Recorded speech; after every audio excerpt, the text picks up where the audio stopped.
ನಾವೇನು ಅಳವಡಿಸ್ಕೊಳ್ಬೋದು ಮಮ್ಮಾರವರಿಂದ? ನಾವ್ಯಾರು ವ್ಯಕ್ತಿ ಪೂಜಕರು ಅಲ್ಲ, ಮೂರ್ತಿ ಪೂಜಕರು ಅಲ್ಲ. ಆದರೆ ಅನೋ ಭದ್ರಾಹ ಕ್ರತವೋ ಎಂತು ವಿಶ್ವತಃ. Let noble thoughts come to us from any side. ಒಳ್ಳೆಯ ವಿಚಾರಗಳು ಎಲ್ಲಿಂದಲಾದರೂ ನಮ್ಮೆಡೆಗೆ ಬರಲಿ. ಆ ಒಳ್ಳೆಯದನ್ನೆಲ್ಲ ಅಳವಡಿಸಿಕೊಂಡು ನಾವು ಏನಾಗೋಣ? ಅತ್ಯುತ್ತಮರಾಗೋಣ ಅಲ್ವಾ? ಇದು ನಮ್ಮ ಜೀವನದ ಧ್ಯೇಯ. ಪರಮೋತ್ತಮ ಪರಮಾತ್ಮ ನಮ್ಮನ್ನು ಪುರುಷೋತ್ತಮರನ್ನಾಗಿ ಮಾಡುವುದಕ್ಕೆ ಶಿಕ್ಷಣ ಕಲಿಸ್ತಾ ಇದ್ದಾನೆ. ಪುರುಷೋತ್ತಮರಾಗುವುದಕ್ಕೆ ನಮ್ಮಲ್ಲಿ ನಾವು ಆ ಪುರುಷೋತ್ತಮ ಗುರಿಯೆಡೆಗೆ ಸಾಗುವುದಕ್ಕೆ ಕೆಲವೊಂಬಲ್ಲವರಿಂದ ಕಲಿತು, ಕೆಲವೊಮ್ಮಲ್ಪವರಿಂದ ಕಂಡು, ಕೆಲವೊಂ ಸುಜ್ಞಾನದಿಂ ಅರಿಯಲ್ಕೆ ಸರ್ವಜ್ಞನಪ್ಪಂ ನರಂ ಅಂತ. ಕಲಿಕೆ ಜೀವನದ ಕೊನೆಯ ಉಸಿರಿನ ತನಕ ಇರಬೇಕು. ಕಲಿಯುವುದು ನಿಂತಿತು ಅಂದರೆ ಜೀವನ ಜಡ ಆಯಿತು ಅಂತ ಅರ್ಥ. ನಾನೇ ಎಲ್ಲ ಎನ್ನುವ ಭಾವನೆ ಬಂದ ದಿನ ಮನುಷ್ಯನ ಅವನತಿ ಶುರುವಾಗ್ಬಿಡುತ್ತೆ. ಅಳವಡಿಸ್ಕೊಳ್ತಾ ಪರಿಪೂರ್ಣತೆಯ ಕಡೆಗೆ ನಾವು ಸಾಗಬೇಕು. ಯಾವುದನ್ನು ಆಲ್ರೆಡಿ ಈಗ ಮಮ್ಮ ಬಾಬಾ ತಲುಪಿದ್ದಾರೆ. ಅಂತಹ ಪರಿಪೂರ್ಣತೆಯನ್ನು ಸಾಧಿಸುವುದಕ್ಕಾಗಿ ಅವರೆಲ್ಲರಿಂದ ಒಂದೊಂದನ್ನು ಕಲಿತಾ ಅಳವಡಿಸ್ಕೊಳ್ತಾ ಮುಂದೆ ಹೋಗಬೇಕು. ಪ್ರಾರಂಭದಲ್ಲಿ ನಾವಿವಾಗ ಸ್ವಲ್ಪ ಕೆಲವು ಮಮ್ಮಾರವರ ವಿಶೇಷತೆಗಳನ್ನು ಗಮನಿಸಿ ನಂತರ ಮುಂದಿನ ಕ್ಲಾಸ್ಗೆ ಹೋಗೋಣ. ಏಕೆಂದರೆ ಇವತ್ತಿನ ಮಹಾವಾಕ್ಯ ಕೇಳಿದ್ರಿ ಅಲ್ವಾ? ಕಣ್ತುಂಬಿ ಬರುವ ಹಾಗೆ ಬಾಬಾ ಮಮ್ಮಾರವರನ್ನು ಹೊಗಳಿದ್ದಾರೆ. ಆಹಾ, ಪರಮಾತ್ಮನ ಬಾಯಿಯಿಂದ ಮಮ್ಮಾರವರ ಬಗ್ಗಿನ ಮಾತುಗಳು ನಿಜಕ್ಕೂ ಹೃದಯ ಸ್ಪರ್ಶಿ. ಭಾರಿ ಒಂದ್ಸಲ ನಮ್ಮನ್ನು ಅಲುಗಾಡಿಸಿ ಬಿಡುವಷ್ಟು ಶಕ್ತಿಯುತವಾದ ಭಗವಾನ್ ವಾಚ ಇತ್ತು ಇವತ್ತು.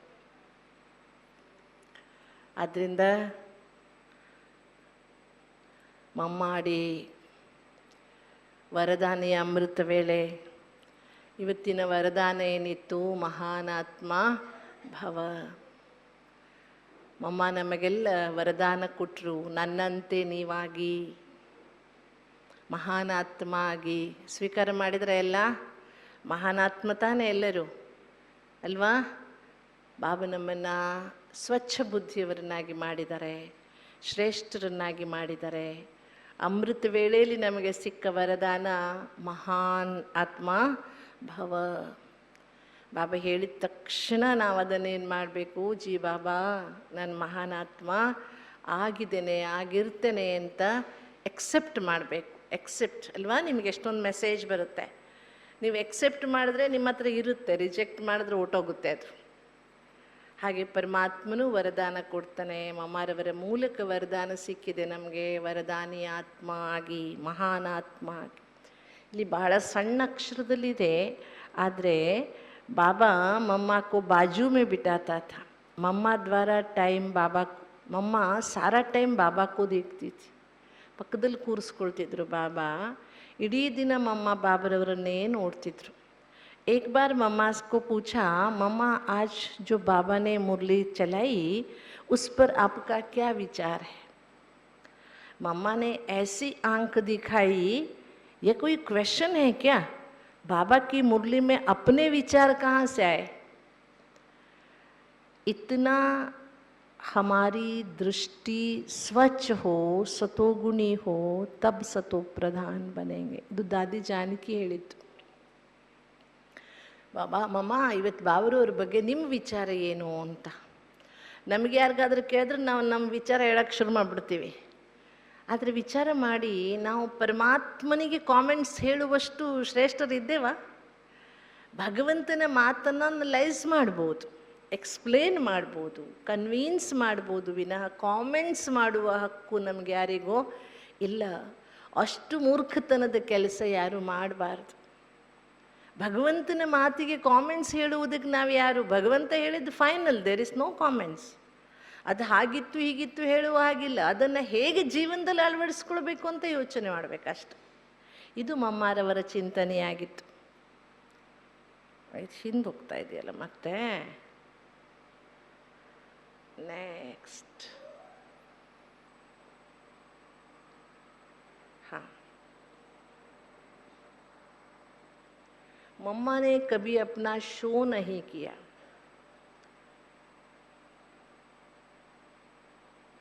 ಎಷ್ಟು कितनी भी सेवा करते हुए कभी अपने मुख से नहीं कहा कि मैंने सेवा की. मम्मा अपने बारे में, किसी बच्चों के बारे में कभी भी ಮಮ್ಮ ತನ್ನನ್ನು ತಾನು ಹೊಗಳ್ಕೊಳ್ತಿರ್ಲಿಲ್ಲ. ತ್ಯಾಗಿ ವೈರಾಗಿ ಆಗಿದ್ರು. ನಾವೇನು ಮಾಡ್ತೇವೆ? ಒಂಚೂರು ಮಾಡಿರ್ತೇವೆ, ಇಷ್ಟೆಲ್ಲ ವರ್ಣನೆ ಮಾಡ್ತೇವೆ. ನಾನು ಹಂಗೆ ಮಾಡಿದೆ, ಹಿಂಗೆ ಮಾಡಿದೆ, ಅದು ಮಾಡಿದೆ, ಇದು ಮಾಡಿದೆ ಅಂತ ಅಲ್ವಾ? ಈ ಗುಣವನ್ನು ನಾವಿವತ್ತು ಸ್ವೀಕಾರ ಮಾಡೋಣ. ಸೇವೆ ವರ್ಣನೆ ಮಾಡಬಾರ್ದು. ಭಾಗ್ಯವಿದಾತ ತಂದೆ ಮತ್ತು ಬಾಬರವರ ಅವಿನಾಶಿ ಭಾಗ್ಯವನ್ನು ಸದಾ ನೆನಪಿಟ್ಕೊಳ್ಳಿ. ನಾವು ನೆನಪಿಟ್ಕೊಳ್ಬೇಕು, ನಾವು ಯೋಗ್ಯರಾಗಿರಲಿಲ್ಲ, ಬಾಬಾ ನಮ್ಮನ್ನು ಯೋಗ್ಯರನ್ನಾಗಿ ಮಾಡಿದ್ದಾರೆ. ಬಾಬರವರ ಬಾಬನ ಬಗ್ಗೆ ನಾವು ಕೃತಜ್ಞತೆ ಇರಬೇಕು. ಬಾಬಾ ನಮ್ಮನ್ನು ಯೋಗ್ಯರನ್ನಾಗಿ ಮಾಡಿದ್ದಾರೆ ಅಂತ. ಮಮ್ಮ ಜ್ಞಾನ, ಯೋಗ, ಧಾರಣೆ, ಸೇವೆಯ ಮೂಲಕ ಸರ್ವ ಪ್ರಕಾರದಿಂದ ಖಜಾನೆಗಳಿಂದ ಸಂಪನ್ನರಾಗಿ ತಮ್ಮ ಚಲನೆ ಮತ್ತು ಚೆಹರೆಯಿಂದ ಸಾಕ್ಷಾತ್ಕಾರ ಮಾಡಿಸ್ತಿದ್ರು. ಮಮ್ಮ ಏನು ಮಾಡ್ತಿದ್ರು? ಚಲನೆ ಮತ್ತು ಚೆಹರೆಯಿಂದ, ಶಬ್ದಗಳಿಂದಲ್ಲ, ತನ್ನ ಚೆಹರೆ ಮತ್ತು ಚಲನೆಯಿಂದ. ಅದಕ್ಕೆ ಏನು ಮಾಡೋಣ? ಮಾತುಜೆ ಸಲಾಂ. ಯಾವಮ್ಮ? ಮಮ್ಮ. ನಾವೆಲ್ಲರೂ ಸಹ ಇಂತಹ ಅದ್ವಿತೀಯ ತಾಯಿ ಮಮ್ಮಾರವರಿಗೆ. ಮಮ್ಮಾರವ್ರದ್ದು ಅಂತಿಮ ಗಡಿಯಲ್ಲಿ ಯಾವುದು 2 ವಿಶೇಷ ಮಂತ್ರಗಳು ಹೇಳಿ? ಹರ್ ಘಡಿ ಅಂತಿಮ ಘಡಿ ಹೇ, ಇನ್ನೊಂದು ಮಂತ್ರ ಹುಕುಮೆ ಹುಕುಮ್ ಚಲಾ ರಹಾ ಹೈ. ಇದು 2 ಮಮ್ಮಾರವರ ಸ್ಪೆಷಲ್ ಮಂತ್ರ ಆಗಿತ್ತು. ಹರ್ ಘಡಿ ಅಂತಿಮ ಘಡಿ ಹೇ, ಪ್ರತಿ ಕ್ಷಣವೂ ಅಂತಿಮ ಕ್ಷಣ. ಯಾವ ಉಸಿರು ಕೊನೆಯ ಉಸಿರಾಗುತ್ತೆ ಗೊತ್ತಿಲ್ಲ, ಅದಕ್ಕೆ ಪ್ರತಿ ಉಸಿರು ಪ್ರತಿ ಕ್ಷಣವನ್ನು ಅಂತಿಮ ಕ್ಷಣ ಅಂತ ತಿಳ್ಕೊಂಡಿರಿ. ಇನ್ನೊಂದೇನು ಅಂದರೆ ಹುಕುಮಿ, ಶಿವಬಾಬಾ ಹುಕುಮನ್ನು ನಡೆಸ್ತಿದ್ದಾನೆ. ಲೌಕಿಕದಲ್ಲಿ ಒಂದು ಭಾಳ ಚಂದ ಮಾತಿದೆ, ಅದನ್ನೇ ಇಲ್ಲಿ ಬರೀಲಾಗಿದೆ. ऊपर जिसका अंत नहीं उसे आसमान कहते हैं, जहाँ में जिसका अंत नहीं उसे माँ कहते हैं. ऊपर जिसका अंत नहीं, ಮೇಲಿರುವ ಅಂತ್ಯವಿಲ್ಲದಕ್ಕೆ ಆಕಾಶ ಅಂತ ಹೇಳ್ತಾರೆ. ಜಗತ್ತಿನಲ್ಲಿ ಯಾರಿಗೆ ಅಂತ್ಯವೇ ಇಲ್ಲವೋ ಅವರಿಗೆ ಮಾ ಅಂತ ಹೇಳ್ತಾರೆ. ಮಮ್ಮ ಮಹಿಮೆಗಳ ಗುಣಗಳ ಸಾಗರ ಮಮ್ಮ. ಅದರಿಂದ ಇಂತಹ ಜಗದಂಬೆ ಮಮ್ಮ ಬಹಳ ಮುಖ್ಯವಾದದ್ದು. ನೋಡಿ, ಇದು ಲಾಸ್ಟ್ ಡೇಸ್ ನಮ್ಮ ಮಮ್ಮಾರವರ ಫೋಟೋ ಹೇಗಿದೆ ನೋಡಿ. ಶರೀರ ಬಿಡುವಕ್ಕೆ ಒಂದು 2-3 ತಿಂಗಳ ಮುಂಚಿನ ಫೋಟೋ. ಹೇಗಿದೆ ಮುಖ? ಕಾಯಿಲೆ ಕಾಣ್ತಿದೆಯಾ ಮುಖದಲ್ಲಿ? ಭೀಕರ ಕಾಯಿಲೆ, ಕ್ಯಾನ್ಸರ್. ಆದರೆ ಮುಖ ಎಷ್ಟು ಪ್ರಸನ್ನವಾಗಿದೆ. ನಮಗೇನೂ ಕಾಯಿಲೆ ಇಲ್ದಿದ್ರು ಯಾಕಪ್ಪ ಹಿಂಗಿದೆಯಾ ಅಂದರೆ ನನ್ನ ಮುಖನೇ ಹಿಂಗೆ ಅನ್ನಂತ ಹಂಗಿರ್ತೀವಿ ನಾವು. ಅದಕ್ಕೆ ಯಾವಾಗಲೂ ಮುಖದಲ್ಲಿ ಏನಿರಬೇಕು? ಪ್ರಸನ್ನತೆ ಅಲ್ವಾ?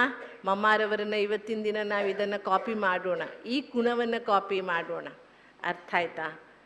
ಓಕೆ. ಆದ್ದರಿಂದ ಇವತ್ತಿನ ದಿನ ನಾವು ಮಮ್ಮಾರವರಿಗೆ ಮನಸಾರೆ ಏನು ಮಾಡೋಣ? ಧನ್ಯವಾದಗಳನ್ನು ಹೇಳೋಣ. ಮಮ್ಮ ನಮ್ಮೆಲ್ಲರ ತಾಯಿ, ವಿಶ್ವಮಾತೆ, ಮಹಾಶಾರದೆ, ವಿದ್ಯಾದೇವಿ ಅಂತ ಯಾರ ಗಾಯನ ಇದೆ ಅಂತಹ ಮಮ್ಮಾರವರಿಗೆ ನಾವು ಮನಸಾರೆ ಏನು ಮಾಡೋಣ? ಧನ್ಯವಾದಗಳನ್ನು ಹೇಳೋಣ. ಇವತ್ತು ನಾವೆಲ್ಲರೂ ಸಹ, ಯಾರಿಗೂ ನಿದ್ದೆ ಬರಲ್ಲಲ್ಲ? ಬರುತ್ತಾ? ಫ್ರೆಶ್ ಇದ್ದೀರಾ?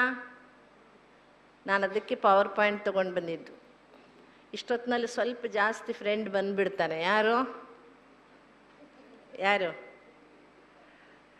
ನಾನು ಇನ್ನೇ ಕ್ಲಾಸ್ ಮಾಡುವಾಗ ನೋಡಿದೆ, ಪಾಪ ಭಾಳ ಕಷ್ಟಪಟ್ಟು ಕಣ್ಣು ಬಿಟ್ಕೊಂಡು ಕೂತ್ಕೊಳ್ತಿದ್ರು. ಅದಕ್ಕೆ ಒಂಚೂರು ಕಣ್ಣಿಗೆ ಕಾಣ್ತಿದ್ರೆ ನಿದ್ದೆ ಜಾಸ್ತಿ ಬರಲ್ಲ, ಫ್ರೆಶ್ ಕೂತ್ಕೊಳ್ಳಿ, ಎಲ್ಲ ಕೂತ್ಕೊಳ್ಳಿ. ಒಂದ್ಸಲ ಜೋರಾಗಿ ಚಪ್ಪಾಳೆ ಹಾಕಿ ಎಲ್ಲ ಕೂತ್ಕೊಂಡು ಕೈ ಮೇಲ್ ಮಾಡಿ.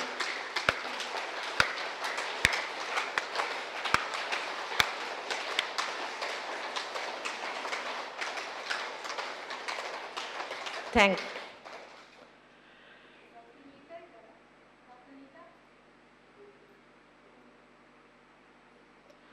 ಇವತ್ತು ವಿಶೇಷವಾಗಿ ನಾವೆಲ್ಲರೂ ಸಹ ಶಿವಬಾಬರವರನ್ನ ಸರ್ವ ಸಂಬಂಧಗಳಿಂದ ನಾವು ನೆನಪು ಮಾಡ್ತೇವೆ ಅಲ್ವಾ? ನೆನಪು ಮಾಡ್ತೀರಾ ಅಥವಾ ಬರೀ ನಾನಾತ್ಮ ಜ್ಯೋತಿ ಜ್ಯೋತಿ ನಾನಾತ್ಮ ಅಂತ ಕೂತ್ಕೊಳ್ತೀರಾ? ಬಾಬನ ಜೊತೆಗೆ ಎಲ್ಲ ಸಂಬಂಧಗಳ ಅನುಭವ ಮಾಡ್ತೀರಲ್ವಾ? ಏಕೆಂದರೆ ನಾವೆಲ್ಲ ಟ್ರೈನಿಂಗ್ ಪೀರಿಯಡ್ನಲ್ಲಿದ್ದಾಗ ಗುಲ್ಜಾರ್ ದಾದೀಜಿಯವರು ನಮಗೊಂದು ಕ್ಲಾಸ್ ಮಾಡಿದರು. ದಾದಿ ಇಷ್ಟು ಚಂದ ಒಂದು ಕ್ಲಾಸ್ ಮಾಡಿ ನಮಗೆ ಕನ್ವಿನ್ಸ್ ಮಾಡಿದರು, ಸಂಗಮ ಯುಗದಲ್ಲಿ ಯಾವ ಸಂಬಂಧದ ಕೊರತೆಯಾಗುತ್ತೋ ಆ ಸಂಬಂಧ ನಾವು ಲೌಕಿಕದಲ್ಲಿ ಹುಡುಕೊಳ್ತೀವಿ ಅಂತ. ಅದಕ್ಕೆ ಸಂಗಮ ಯುಗದಲ್ಲಿ ಶಿವಬಾಬನ ಜೊತೆಗೆ ಎಲ್ಲ ಸಂಬಂಧದ ಅನುಭವವನ್ನು ಮಾಡಬೇಕು, ಎಲ್ಲ ಸಂಬಂಧದ ಅನುಭವವನ್ನು. ಮೊದಲು ಬಾಬಾ ತಾಯಿ ಅಲ್ವಾ? ಮೊದಲು ಬಾಬಾ ಏನಾಗಿರ್ತಾರೆ? ತಾಯಿ. ನಮಗೆ ಜನ್ಮ ಕೊಡ್ತಾರಲ್ವ ಬಾಬಾ, ಅಲೌಕಿಕ ಜನ್ಮ ಕೊಡ್ತಾರೆ, ಬ್ರಹ್ಮಮ ಅಂತ ಹೇಳ್ಬೋದು. ಆದರೆ ಬ್ರಹ್ಮಮಾಗೂ ಜನ್ಮ ಕೊಡುವವರು ಯಾರು? ಶಿವ ಬಾಬಾ. ಬಾಬಾ ತಾಯಿಯಾಗಿ, ತಾಯಿಯಿಂದ ನಮಗೆ ತಂದೆಯ ಪರಿಚಯ ಸಿಗ್ತದೆ. ಎರಡನೇ ಸಂಬಂಧ ಯಾವುದು ಬಾಬರವ್ರದ್ದು? ತಂದೆಯ ಸಂಬಂಧ. ಮೂರನೇ ಸಂಬಂಧ ಬಾಬಾ ಶಿಕ್ಷಕನಾಗಿ ದಿನಾಲೂ ನಮಗೆ ಓದಿಸ್ತಾರೆ. ಎಂಥ ಶಿಕ್ಷಕ ಅಂದರೆ ಅವನಿಗೆ ಹೆಂಗೆ ಬೇಕೋ ಹಂಗೆ ಆಗೋವರೆಗೆ ಬಿಡೋದೇ ಇಲ್ಲ, ಅಂತಹ ಶಿಕ್ಷಕ. ಹೇಳಿದ್ದೇ ಹೇಳ್ತಾನೆ ನಮ್ಮನ್ನು ಪಕ್ಕ ಮಾಡೋ ತನಕ ಬಿಡೋದಿಲ್ಲ. ಮೂರನೇ ಸಂಬಂಧ. ನಾಲ್ಕನೇ ಸಂಬಂಧ ಬಾಬರವರದು ಸ್ನೇಹಿತನ ಸಂಬಂಧ, ಖುದಾ ದೋಸ್ತ್. ಎಷ್ಟೆಲ್ಲ ಕಥೆಗಳಿದೆ ಅಲ್ವಾ? ಖುದಾ ದೋಸ್ತನ ಕಥೆಗಳು. ಗೋಪಾಲ, ನಾವೆಲ್ಲ ಚಿಕ್ಕವರಿರುವಾಗ ಗೋಪಾಲ ನನ್ನ ಗೆಳೆಯ ಅಂತ ಬಹಳಷ್ಟು ಕಥೆಗಳನ್ನು ಓದಿದ್ವಿ. ತುಂಬ ಚೆನ್ನಾಗಿ ಬರೆಯೋರು, ಗೋಪಾಲ ನನ್ನ ಗೆಳೆಯ ಅಂತ. ಯಾರೋ ನಂಗೆ ನೆನಪಿಲ್ಲ, ಬಾಲ್ಯದಲ್ಲಿ ಓದಿದ್ದು ತುಂಬ ಕಥೆಗಳು, ಗೋಪಾಲ ನನ್ನ ಜೊತೆಗಿದ್ದಾನೆ ಅಂತ. ಹಾಗೆ ಇದು ಖುದಾ ದೋಸ್ತ್ ಕಿ ಕಹಾನಿಯ ಬಹಳ ಫೇಮಸ್ ಇದೆ. ಬಹಳ ಅತೀ ಆತ್ಮೀಯವಾದ ಸಂಬಂಧ ಭಗವಂತನ ಜೊತೆಗೆ ಸ್ನೇಹಿತನ ಸಂಬಂಧ. ಆಮೇಲೆ ಬಾಬಾ ತಾಯಿಯಾಯಿತು, ತಂದೆಯಾಯಿತು, ಶಿಕ್ಷಕನಾಯಿತು, ಸ್ನೇಹಿತನಾಯಿತು. ಮುಂದಿನ ಸಂಬಂಧ ಬಾಬರವರ ಜೊತೆಗೆ ಸಾಜನ್. ಯಾವ ಸಂಬಂಧ? ಬಾಬಾ ನಮ್ಮ ಸಾಜನ್ ಆಗಿದ್ದಾರೆ, ಪ್ರಿಯತಮ. ಶರಣ ಸತಿ, ಲಿಂಗಪತಿ. ಜಗತ್ತಿನಲ್ಲಿ ಪತಿ ಯಾರೂ ಇಲ್ಲ, ಪತಿಯೊಬ್ಬನೇ ಪರಮೇಶ್ವರ, ಉಳಿದವರೆಲ್ಲರೂ ಸತಿಯರೇ. ಇದು ಭಕ್ತಿಯಲ್ಲೂ ಇರುವ ಭಾವನೆ. ಬಾಬಾ ಹೇಳ್ತಾರೆ, ಸಭಿ ಆಶಿಕ್ ಬಂತೆ ಲೇಕಿನ್ ಮಾಶುಕ್ ಏಕ್ ಹಿ.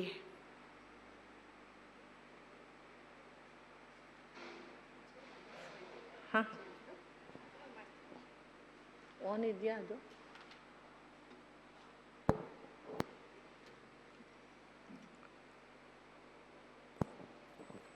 ಓಂ ಶಾಂತಿ. ರೂಮ್ ನಂಬರ್ ಶಾಂತಿ ಶಿಖರದಲ್ಲಿ ರೂಮ್ ನಂಬರು 106 ಇರೋದು ಯಾರು? ನಂದಿನಿ ಅಕ್ಕ. ಒಂದು ನಿಮಿಷ ಹೊರಗಡೆ ಬನ್ನಿ ಪ್ಲೀಸ್.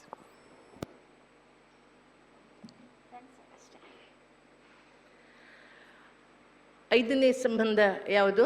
ಸಾಜನ್ ಸಂಬಂಧ, ಪ್ರಿಯತಮನ ಸಂಬಂಧ. ತುಂಬ ಆತ್ಮೀಯವಾದ ಸಂಬಂಧ. ಆಮೇಲೆ ಬಾಬನಮ್ಮ ಮಗುವಾಗಿದ್ದಾರೆ. ಬಹಳ ಅಗತ್ಯವಾದ ಸಂಬಂಧ. ಅದನ್ನು ಎಕ್ಸ್ಪ್ಲೇನ್ ಮಾಡಿಕೊಳ್ಳೋಣ ಯಾಕೆ ಬೇಕು ಅಂತ. ಆದರೆ ಕೊನೆಯ ಸಂಬಂಧ ಬಾಬರವರದು ಸದ್ಗುರುವಿನ ಸಂಬಂಧ. ಯಾವ ಸಂಬಂಧ ಹೇಳಿ? ಸದ್ಗುರುವಿನ ಸಂಬಂಧ. ಪ್ರಮುಖ 7 ಸಂಬಂಧಗಳು. ಮತ್ತೆ ಬೇಕಾದಷ್ಟಿದೆ, ಧೋಬಿ ಇದೆ, ಡಾಕ್ಟರ್ ಇದೆ, ಮತ್ತೊಂದಿದೆ, ಇನ್ನೊಂದಿದೆ, ಏನೆಲ್ಲ ಸಂಬಂಧಗಳಿದೆ. ಆದರೆ ಮೂಲವಾದ ಈ ಸಂಬಂಧಗಳಲ್ಲಿ ಫಸ್ಟ್ ಯಾವುದು ಹೇಳಿ? ತಾಯಿ. ಎರಡನೇದು ತಂದೆ. ಮೂರನೇವನು ಶಿಕ್ಷಕ, ಸ್ನೇಹಿತ. ಆಮೇಲೆ ಸಾಜನ್, ಆಮೇಲೆ ಮಗು, ಆಮೇಲೆ ಸದ್ಗುರು. ಇವು 7 ಸಂಬಂಧಗಳು ಭಗವಂತನ ಜೊತೆಗೆ ತುಂಬ ಆತ್ಮೀಯವಾಗಿ ನಾವೆಲ್ಲರೂ ಸರ್ವ ಸಂಬಂಧದಲ್ಲಿ ಪ್ರಮುಖವಾದ ಸಂಬಂಧ. ಉಳಿದಿದ್ದೇನಾದರೂ ಶಿವಬಾಬಾ ಸೋನಾರ್ ಅಂತ ಹೇಳ್ತಾರೆ. ಶಿವಬಾಬಾ ಹೇಳಲ್ವಾ, ನಾನು ಸೋನಾರ್ ಆಗಿದ್ದೇನೆ ಅಂತ ಹೇಳ್ತಾರೆ. ಬಾಬಾ ನಿಮ್ಮನ್ನು ಚಿನ್ನ ಮಾಡ್ತೀನಿ ಅಂತ ಹೇಳ್ತಾರೆ. ನಾನು ಅಂಬಿಗನಾಗಿದ್ದೇನೆ, ನಿಮ್ಮ ದೋಣಿಯನ್ನು ದಡ ಸೇರಿಸ್ತೇನೆ ಅಂತ ಬಾಬಾ ಹೇಳ್ತಾರೆ. ಎಲ್ಲ ರೀತಿಯ ಸಂಬಂಧಗಳನ್ನು ಅನುಭವ ಮಾಡ್ಬೋದು. ಆದರೆ ಲೌಕಿಕ ಜಗತ್ತಿನಲ್ಲಿ ನಾವೆಲ್ಲರೂ ನಿಭಾಯಿಸುವುದು ತಾಯಿ. ಎಲ್ಲರಿಗೂ ತುಂಬ ಪ್ರೀತಿ, ಅಟ್ಯಾಚ್ಮೆಂಟ್ ಇರುತ್ತೆ ತಾಯಿಯ ಜೊತೆಗೆ. ಆದರೆ ಶಿವಬಾಬರವರನ್ನು ನಮ್ಮ ತಾಯಿಯನ್ನಾಗಿ ಮಾಡಿಕೊಂಡಾಗ ಲೌಕಿಕದ ಅಟ್ಯಾಚ್ಮೆಂಟ್ ಕಡಿಮೆ ಆಗುತ್ತೆ ನಮಗೆ. ದಾದಿ ಇದನ್ನು ಭಾಳ ಚೆಂದ ನಮಗೆ ಕನ್ವಿನ್ಸ್ ಮಾಡಿದರು. ನಾವು ಚಿಕ್ಕ ಚಿಕ್ಕ ಹುಡುಗಿರು ಅವಾಗೆಲ್ಲ. ನಾವು ಬಾಬಾ ಸಾಜನ್ ಗೀಜನ್ ಎಲ್ಲ ಬೇಡ, ಆದ್ರೂ ಮಗು ಅಂತೂ ಬೇಡವೇ ಬೇಡ, ನಮಗೆ ಆ ಸಂಬಂಧವೇ ಬೇಡ ಅಂತ ನಾವು ಹೇಳಿದ್ರೆ ದಾದಿ ಹೇಳಿದರು, ದಾದಿ ಆಲ್ರೌಂಡರ್, ದಾದಿ ಗುಲ್ಸಾರ್ ಕ್ಲಾಸ್ ಮಾಡಿ ನೀವು ಬಾಬನ ಜೊತೆಗೆ ಆ ಒಂಚೂರು ಈ ಕಡೆ ತಿರುಗಿಸಿ ಹೋಗ್ತೀರಾ ಸ್ವಲ್ಪ. ಬಾಬನನ್ನು ಆ ಸಂಬಂಧವನ್ನು ಅನುಭವ ಮಾಡದೇ ಇದ್ದರೆ ಲೌಕಿಕದಲ್ಲಿ ಅದು ಅಟ್ರಾಕ್ಷನ್ ಆಗಕ್ಕೆ ಶುರುವಾಗುತ್ತೆ ನಿಮಗೆ. ಅದಕ್ಕೆ ನೀವೇನು ಮಾಡಬೇಕು, ಬಾಬನಲ್ಲಿ ಆ ಸಂಬಂಧಗಳನ್ನು ಅನುಭವ ಮಾಡಲೇಬೇಕು ಅಂತ ದಾದಿ ನಮಗೆ ಕನ್ವಿನ್ಸ್ ಮಾಡಿ ತುಂಬ ಸುಂದರವಾಗಿ ನಮಗೆ ಕಾಮೆಂಟ್ರೀಸ್ ಹೇಳ್ತಾ ಆ ಅನುಭವಗಳನ್ನೆಲ್ಲ ಮಾಡಿಸಿದ್ದು ನನಗೆ ಇನ್ನೂ ಸಹ ನೆನಪಿದೆ. ಹಾಗಾಗಿ ನಾವು ಈ ಎಲ್ಲ ಸಂಬಂಧಗಳು, ಬಾಬನ ಜೊತೆಗೆ ಎಲ್ಲ ಸಂಬಂಧಗಳನ್ನು ನಾವು ಅನುಭವ ಮಾಡಬೇಕು.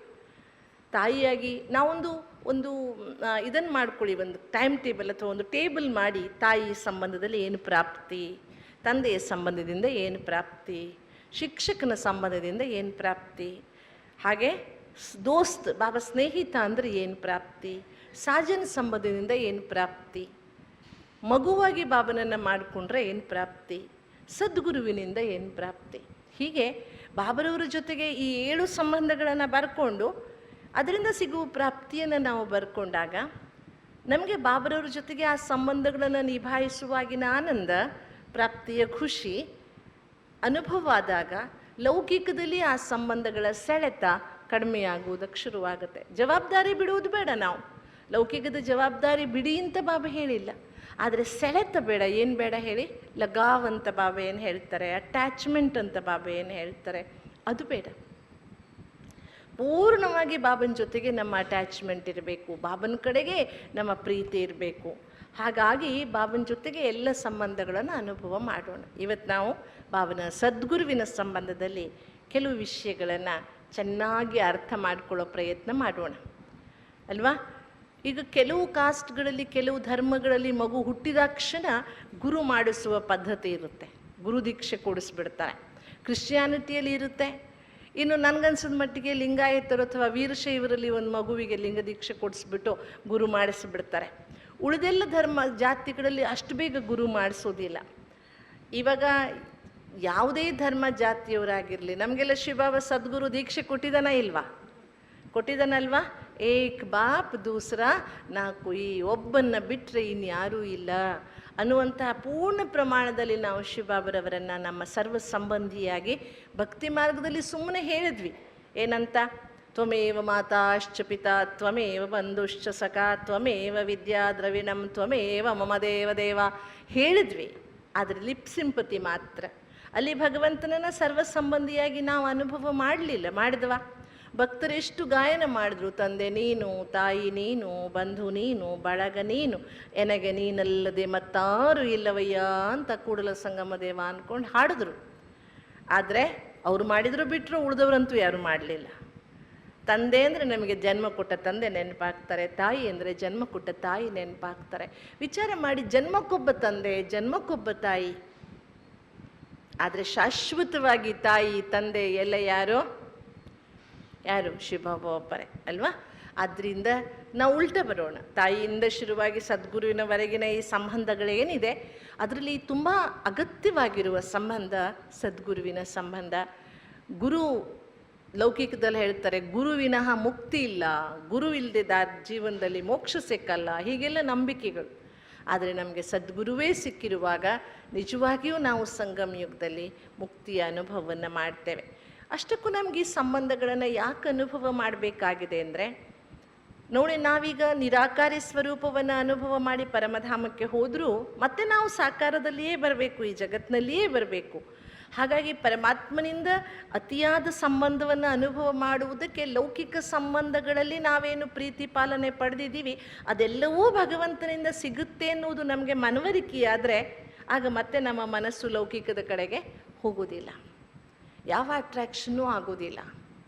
ಆದ್ದರಿಂದ ಬಹಳ ಅಗತ್ಯವಾಗಿ ನಾವೇನು ಮಾಡಬೇಕಾಗಿದೆ, ಪರಮಾತ್ಮನ ಜೊತೆಗೆ ಸರ್ವ ಸಂಬಂಧದ ಅನುಭವವನ್ನು ಯಾವಾಗಲೂ ಮಾಡಿದಾಗ ಆಶ್ಚರ್ಯ ಅನ್ನಿಸ್ತದಲ್ವ? ಕೂತ್ಕೊಂಡು ವಿಚಾರ ಮಾಡಿ, ಅವನು ಜ್ಯೋತಿ, ನಾನು ಜ್ಯೋತಿ, ಅವನಿಗೆ ಕೈ ಕಾಲು ಏನೇನೂ ಇಲ್ಲ, ನನಗೂ ಮೂಲತಃ ಇಲ್ಲ. ಆದರೂ ಅವನು ಎಲ್ಲ ಸಂಬಂಧವನ್ನು ನಿಭಾಯಿಸ್ತಾನೆ.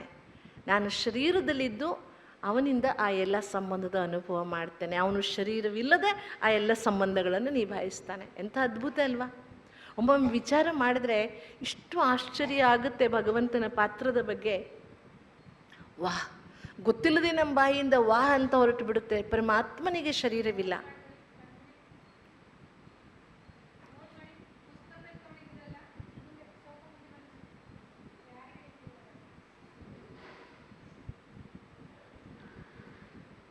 ಆದ್ದರಿಂದ ಇವತ್ತಿನ ಸದ್ಗುರು ಈ ಸಂಬಂಧದ ಬಗ್ಗೆ ಎಲ್ಲರೂ ಬರ್ಕೊಳ್ಬೇಕು.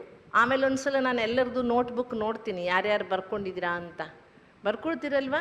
ಅದಕ್ಕೋಸ್ಕರ ನಿಮಗೆ ಬರ್ಕೊಳ್ಳೋಕೆ ಈಸಿ ಆಗಲಿ ಅಂತಲೇ ಪವರ್ ಪಾಯಿಂಟ್ ಮಾಡಿರೋದು. ಹಾಗೆ ಹೇಳ್ತಾ ಹೋದರೆ ಏನಾಗುತ್ತೆ, ಬರ್ಕೊಳ್ಳೋಕೆ ಕಷ್ಟ ಆಗುತ್ತೆ, ಫಾಸ್ಟ್ ಆಗುತ್ತೆ ಹೇಳುವುದು, ಎಷ್ಟೋ ವಿಷಯ ಉಳಿದು ಹೋಗುತ್ತೆ.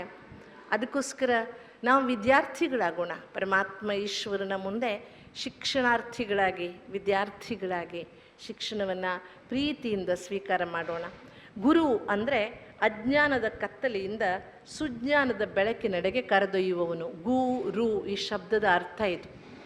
ಅಜ್ಞಾನದ ಕತ್ತಲೆಯಿಂದ ಸುಜ್ಞಾನದ ಬೆಳಕಿನೆಡೆಗೆ ಕರೆದೊಯ್ಯುವವನಿಗೆ ರು ಇದು ಸಂಸ್ಕೃತ ಶಬ್ದದ ಅರ್ಥ. ಕತ್ತಲೆಯಿಂದ ಬೆಳಕಿನ ಕಡೆಗೆ ಕರೆದೊಯ್ಯುವವನು.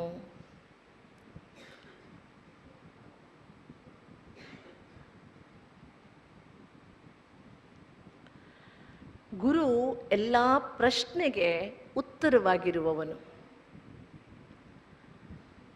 ಗುರು ಎಲ್ಲ ಕಷ್ಟಕ್ಕೆ ಪರಿಹಾರವಾಗಿರುವವನು. ಯಾಕೆಂದರೆ ಭಗವಂತನೇ ಗುರುವಿಗೂ ಗುರು ಸದ್ಗುರುವಾಗಿದ್ದಾನೆ. ಗುರು ಎಲ್ಲ ಪ್ರಶ್ನೆಗೆ ಉತ್ತರ, ಗುರು ಎಲ್ಲ ಕಷ್ಟಕ್ಕೆ ಪರಿಹಾರ. ಯಾಕೆಂದರೆ ಗುರುವಿಗೂ ಗುರುವಾದ ಸದ್ಗುರು ಪರಮಾತ್ಮ ಆಗಿದ್ದಾನೆ. ಅವನ ಹತ್ರ ಎಲ್ಲ ನಮ್ಮ ಪ್ರಶ್ನೆಗಳಿಗೂ ಉತ್ತರ ಇದೆ, ನಮ್ಮೆಲ್ಲ ಕಷ್ಟಕ್ಕೂ ಅವನ ಹತ್ರ ಪರಿಹಾರವಿದೆ. ಅನುಭವ ಮಾಡಿದ್ದೀವಲ್ವಾ? ಬಾಬನಿಂದ ಎಲ್ಲ ಸಮಸ್ಯೆಗಳು ಪರಿಹಾರವಾಗ್ತವೆ. ಬಾಬನ ಮೇಲೆ ಒಂದು ವಿಶ್ವಾಸ ಇದ್ದರೆ ಸಾಕು, ನಮಗೆ ಬಾಬನಿಂದ ಎಲ್ಲ ಸಮಸ್ಯೆಗಳು ಪರಿಹಾರವಾಗ್ತವೆ.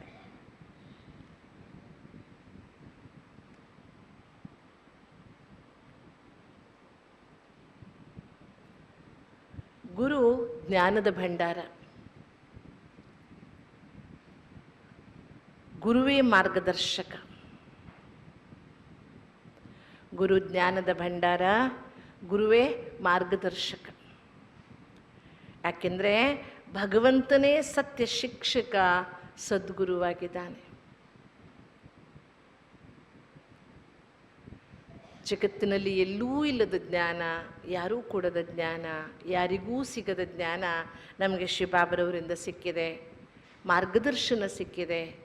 ಆದ್ದರಿಂದ ಸ್ವಯಂ ಪರಮಾತ್ಮನೇ ಸದ್ಗುರುವಾಗಿ ನಮಗೆ ಸಿಕ್ಕಿರುವುದರಿಂದ ಯಥಾರ್ಥವಾದ ಜ್ಞಾನ, ಯಥಾರ್ಥವಾದ ಮಾರ್ಗದರ್ಶನ ನಮಗೆ ಪ್ರಾಪ್ತಿಯಾಗಿದೆ. ಗುರು ಅಂದರೆ ಜೀವನದ ಅದ್ಭುತವಾದ ಅನುಭೂತಿ. ಅನುಪಮ ಪ್ರೇಮ ಮೂರ್ತಿ. ಯಾಕೆಂದರೆ ಪ್ರೇಮ ಸಾಗರ ಭಗವಂತನೇ ಗುರುವಿಗೂ ಗುರು ಸದ್ಗುರುವಾಗಿದ್ದಾನೆ. ಗುರು ಅಂದರೆ ಜೀವನದ ಅದ್ಭುತವಾದ ಅನುಭೂತಿ, ಅನುಪಮವಾದ ಪ್ರೇಮ ಮೂರ್ತಿ. ಯಾಕೆಂದರೆ ಪ್ರೇಮ ಸಾಗರ ಭಗವಂತನೇ ಗುರುವಿಗೂ ಗುರು ಸದ್ಗುರುವಾಗಿದ್ದಾನೆ.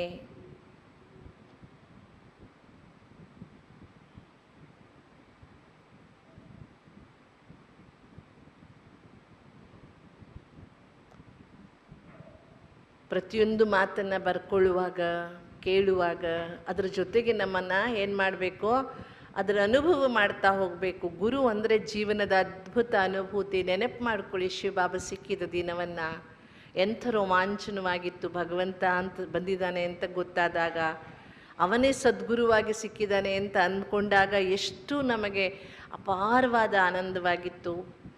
ಪರಮಾತ್ಮನ ಪ್ರೀತಿಯಿಂದ ನಾವೆಷ್ಟು ಧನ್ಯತೆಯನ್ನು ಪಡೆದಿದ್ದೇವೆ. ಯಾಕೆಂದರೆ ಸ್ವಯಂ ಪರಮಾತ್ಮ ಸದ್ಗುರುವಾಗಿದ್ದಾನೆ. ಗುರು ಎಂದರೆ ಜ್ಞಾನದ ಮುರುಳಿ, ನಮ್ಮ ಜೀವನದ ಚಮತ್ಕಾರ. ಗುರು ಎಂದರೆ ಜ್ಞಾನದ ಮುರಳಿ ನಮ್ಮ ಜೀವನದ ಚಮತ್ಕಾರ. ಯಾಕೆಂದರೆ ಜಾದುಗಾರ್ ಭಗವಂತನೇ ಗುರುವಿಗೂ ಗುರು ಸದ್ಗುರುವಾಗಿದ್ದಾನೆ. ಜಾದುಗಾರ್ ಭಗವಂತ ಅನ್ಸಲ್ವ ನಿಮಗೆ? ಎಷ್ಟೆಲ್ಲ ಬದಲಾವಣೆ ನಮ್ಮಲ್ಲಿ ಆಗಿ ಹೋಯಿತು. ನಮ್ಮ ಭಾಷೆ ಬದಲಾಯಿತು, ನಮ್ಮ ದೃಷ್ಟಿಕೋನ ಬದಲಾಯಿತು, ನಮ್ಮ ಊಟ ಬದಲಾಯಿತು, ಎಲ್ಲವೂ ಬದಲಾಯಿತು. ಸುಮ್ಮನೆ ಯಾರೋ ಮನುಷ್ಯರು ಹೇಳಿದರೆ ನಾವು ಬದಲಾಗ್ತಿದ್ವಾ? ಜಾದೂನೇ ಮಾಡಿಬಿಟ್ಟಿದ್ದಾರೆ ಬಾಬಾ, ಚಮತ್ಕಾರವನ್ನೇ ಮಾಡಿಬಿಟ್ಟಿದ್ದಾರೆ, ನಮ್ಮನ್ನು ಇಷ್ಟೆಲ್ಲ ಮಟ್ಟಕ್ಕೆ ಬದಲಾಯಿಸಿದ್ದಾರೆ. ಅದಕ್ಕಾಗಿ ನೋಡಿ, ಮುರುಳಿ ಇರ್ತದಲ್ವ, ಕೊಳಲು ಮುರುಳಿ ಒಳಗಡೆಯಿಂದ ಖಾಲಿ ಇರ್ತದೆ, ಅದರಲ್ಲಿ ಖಾಲಿ ಇರ್ತದೆ. ಖಾಲಿ ಇದ್ದಂತಹ ಕೊಳಲು ಮಾತ್ರ ಮುರುಳಿಯಾಗಕ್ಕೆ ಸಾಧ್ಯ, ಬಿದಿರು ಮಾತ್ರ. ಹಾಗೆ ಭಗವಂತ ಒಳಗಡೆ ಏನೂ ಇಟ್ಕೊಂಡಿಲ್ಲ, ಅವನ ಹತ್ರ ಏನೂ ಇಲ್ಲ, ಆದರೆ ಎಲ್ಲವೂ ಇದೆ. ಅವನಿಗೆ ಯಾವ ದೇಹ ಭಾವವಿಲ್ಲ, ದೇಹದ ಸಂಬಂಧವಿಲ್ಲ, ಯಾವ ಜಂಜಾಟವಿಲ್ಲ, ನೀವು ಹೆಚ್ಚು ಇವರು ಕಡಿಮೆ ಅಂತಿಲ್ಲ, ಏನೇನೂ ಇಲ್ಲ, ಆದರೆ ಎಲ್ಲವೂ ಇದೆ ಅವನ ಹತ್ರ. ನಮ್ಮ ಹತ್ರ ನಾವೆಲ್ಲ ಇದೆ ಅಂದ್ಕೊಳ್ತೀವಿ, ಆದರೆ ಶೂನ್ಯವಾಗಿದ್ದೇವೆ. ಯಾಕೆಂದರೆ ನಾವು ಒಳಗಿನಿಂದ ಖಾಲಿಯಾಗಿಲ್ಲ. ಎಲ್ಲಿವರೆಗೆ ಕೊಳಲು ಒಳಗಿನಿಂದ ಖಾಲಿ ಇರೋದಿಲ್ಲ, ಒಳ್ಳೆಯ ನಾದ ಅದು ಹೊರಡಿಸೋದಿಲ್ಲ. ಭಗವಂತನೂ ಸಹ ಜ್ಞಾನದ ಮುರುಳಿಯಾಗಿದ್ದಾನೆ. ಗುರುವೇ ಮಿತ್ರ ಹಾಗೂ ಅಧ್ಯಾತ್ಮದ ಅರ್ಥ. ಗುರುವೇ ಮಿತ್ರ, ಅಧ್ಯಾತ್ಮದ ಅರ್ಥ ಗುರು. ಲೌಕಿಕದಲ್ಲಿ ಗುರುಗಳನ್ನು ಬಿಟ್ಟರೆ ಜಗತ್ತಿನಲ್ಲಿ ಅವರಿಗಿಂತ ಶ್ರೇಷ್ಠರು ಯಾರೂ ಇಲ್ಲ. ಆದರೆ ವಾಸ್ತವಿಕವಾಗಿ ಖುದಾ ದೋಸ್ತ್ ಭಗವಂತನೇ ಗುರುವಿಗೂ ಗುರು ಸದ್ಗುರುವಾಗಿದ್ದಾನೆ. ಖುದಾ ದೋಸ್ತ್ ಭಗವಂತನೇ ಗುರುವಿಗೂ ಗುರು ಸದ್ಗುರುವಾಗಿದ್ದಾನೆ. ಆ ಗುರುವೇ ನಮ್ಮ ಸನ್ಮಿತ್ರ. ಅಧ್ಯಾತ್ಮ ಜೀವನದ ಅರ್ಥ ಎಲ್ಲವೂ ಸಹ ಶಿವಬಾಬನೇ ಆಗಿದ್ದಾನೆ.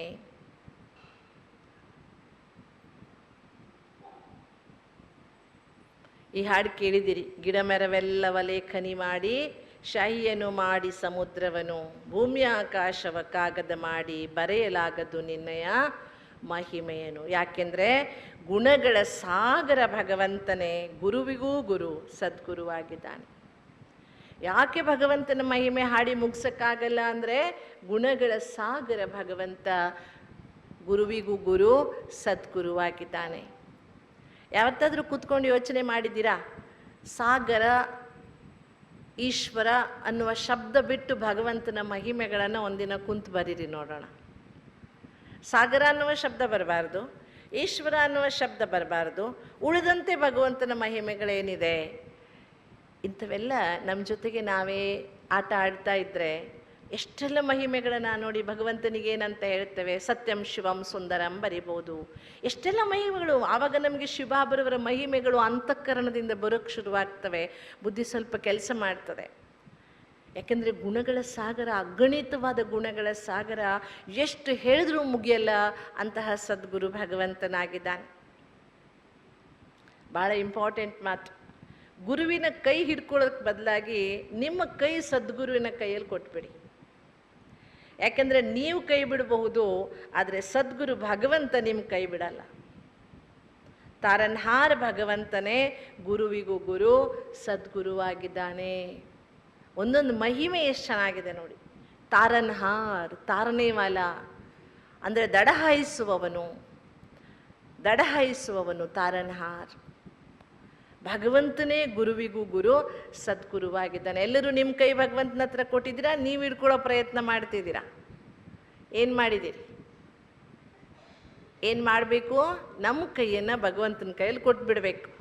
ಆಗ ಅವನು ಎಂದು ಮಾಡಿದ್ರೂ ಬಿಡೋದಿಲ್ಲ. ಉಡದ ಹಿಡಿತ ಭಾಳ ಗಟ್ಟಿ ಅಂತ ಹೇಳ್ತಾರೆ. ಉಡ ಅಂತಿರುತ್ತಲ್ಲ, ಅದು ಭಾಳ ಸ್ಟ್ರಾಂಗ್ ಹಿಡ್ಕೊಳ್ಳುತ್ತಂತೆ. ಆದರೆ ಅದಕ್ಕಿಂತ ಗಟ್ಟಿ ಹಿಡ್ಕೊಳ್ಳೋದು ಯಾರು ಗೊತ್ತಾ? ಭಗವಂತ.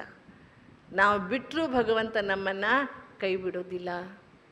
ಅದರಿಂದ ಸದ್ಗುರು ಪರಮಾತ್ಮ ತಾರನ್ಹಾರ್. ಎಂತಹ ಸುಳಿಯಲ್ಲಿ ಭಕ್ತಿ ಮಾರ್ಗದಲ್ಲಿ ಹಾಕಿದೀವಲ್ವ,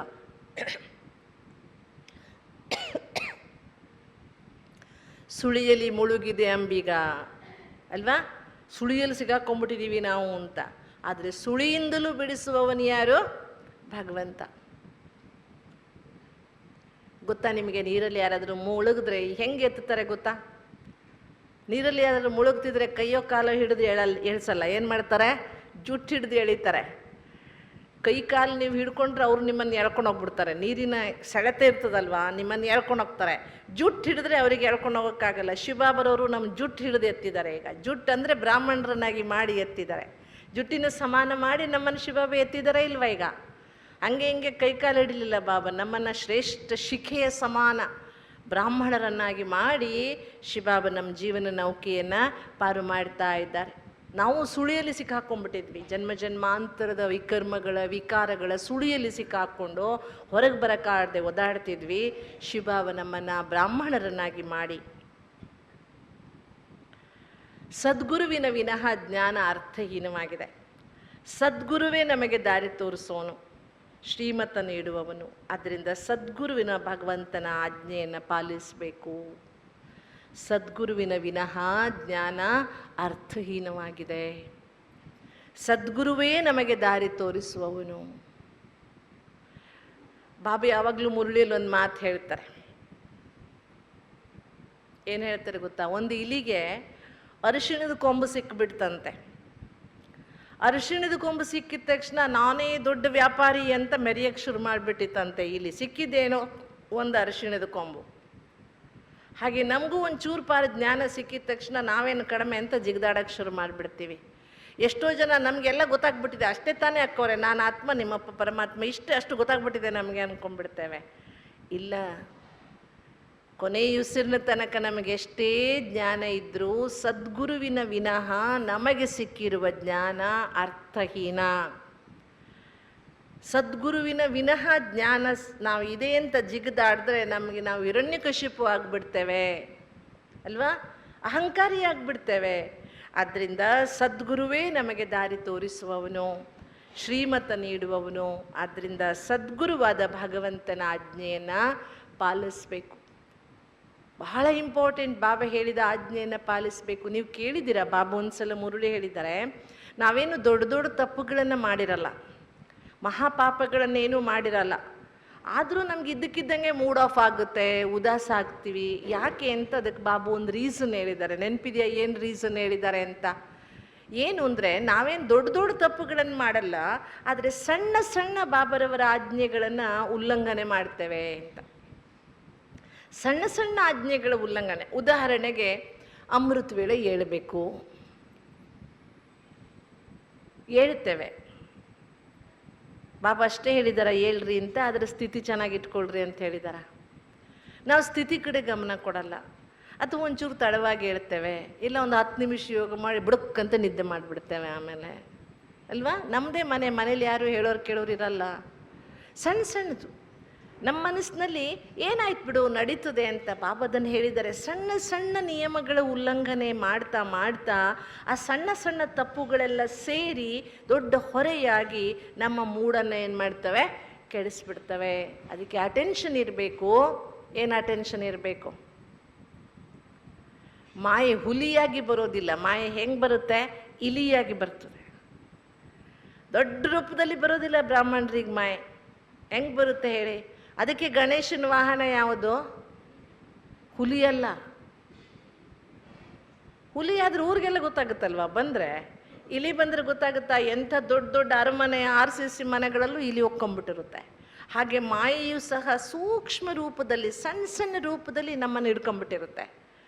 ಅದನ್ನು ನಾವು ಗುರುತಿಸಬೇಕು. ಅದರಿಂದ ನಾವು ಮುಕ್ತರಾಗಬೇಕು. ಕೇವಲ ಸದ್ಗುರುವಾದ ಭಗವಂತನ ಗುಣಗಾನದಿಂದ ಮುಕ್ತಿ ಸಿಗಲ್ಲ. ಸದ್ಗುರುವಾದ ಭಗವಂತನ ಶ್ರೀಮತದಂತೆ ನಡೆದ್ರೆ ಮುಕ್ತಿ ಸಿಗ್ತದೆ. ಕೇವಲ ಸದ್ಗುರುವಾದ ಭಗವಂತನ ಗುಣಗಾನದಿಂದ ಮುಕ್ತಿ ಸಿಗಲ್ಲ. ಹೆಂಗೆ ಸಿಗುತ್ತೆ? ಸದ್ಗುರುವಾದ ಭಗವಂತನ ಶ್ರೀಮತದಂತೆ ನಡ್ಕೊಂಡ್ರೆ ಮಾತ್ರ ಮುಕ್ತಿ ಸಿಗುತ್ತೆ.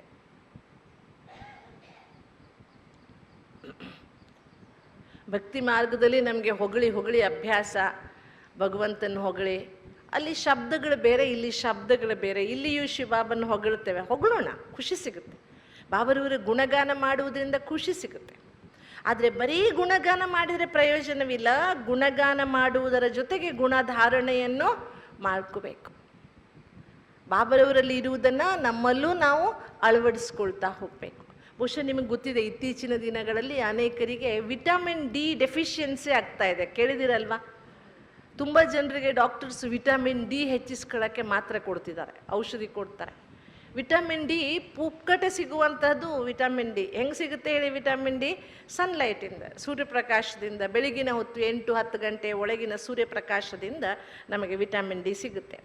ಆದರೆ ಇವತ್ತಿನ ತುಂಬ ಸುಧಾರಿತ ಜೀವನದಲ್ಲಿ ಇಡೀ ದಿನ ನಾವು ಮನೆ ಒಳಗೆ ಇರುವುದು, ಬಿಸಿಲಿಗೆ ಹೋಗದೇ ಇರುವುದು, ಬಿಸಿಲಿಗೆ ಹೋಗುವುದಾದರೂ ಛತ್ರಿ ಗಿತ್ರಿ ತಗೊಂಡು ಗಾಡಿಗಳಲ್ಲಿ ಹೋಗುವುದು, ಇದೆಲ್ಲ ಮಾಡಿಕೊಂಡು ಪುಕ್ಕಟೆಯಾಗಿ ಸಿಗುವಂಥ ವಿಟಮಿನ್ ಡಿಯನ್ನು ಕಳ್ಕೊಂಡ್ಬಿಡ್ತಾ ಇದ್ದೀವಿ.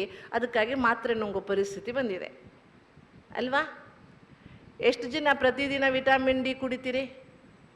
ಮಾತ್ರೆ ಅಲ್ಲ, ಸೂರ್ಯಪ್ರಕಾಶ. ಈಗ ಟೀ ಯಾರ್ಯಾರಿಗೆ ಬೇಕು?